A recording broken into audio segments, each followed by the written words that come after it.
আমি আপনাদেরকে একটা হরর স্টোরি বলবো। চলো শুরু করা যাক। এটা একটা বিউটিফুল গার্ল ছিল এখানে। সে সাইটাই করতে হইতো, সাইটাই। যদি এই ভয় না পান প্লিজ একটু ভয় পান। একদিন একটা সুন্দর একটা মেয়ে ছিল, সে জাপানিজ একটা মেয়ে। সে তার ফ্রেন্ডরা বুলি করতো। তো আর একদিন সে না at waiting a train, সে আর বুলিগুলা স্কিডো আছে না, স্কিডো তার শোল্ডারে দিয়ে দিল। করলো তখনই সে want to jump করলো, want to take it off। তারপর সে স্লিপ করে ট্রেনের মধ্যে পড়ে গেল। এক্ষুনি ট্রেন এসে তার দু বডি হাফ করে দিল এইভাবে, তার পা নাই। তারপরে people live in a bungalow and walks out of her hands।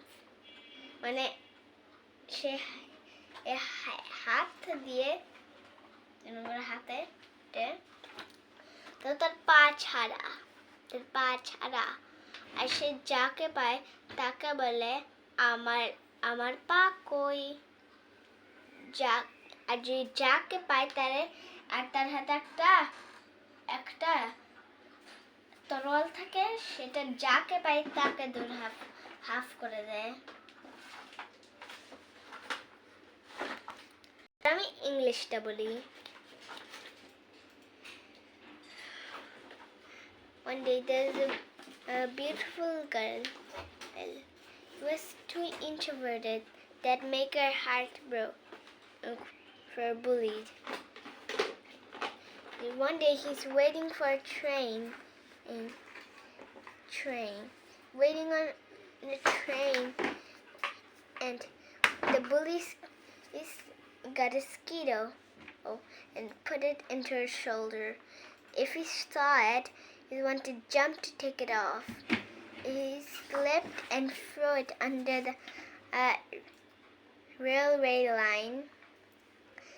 Then the train came and cut it to half in her body. Then people সে অনেক দিন আগে হলো ও বেঁচে ছিল, তারপর মরে গেল। Then people believe he lives in a bungalow and walks out of her hands. If anyone goes near her, he asks them, "Where are my legs?" Then people had named by the name Teke Teke. Teke Teke কি চিনছো?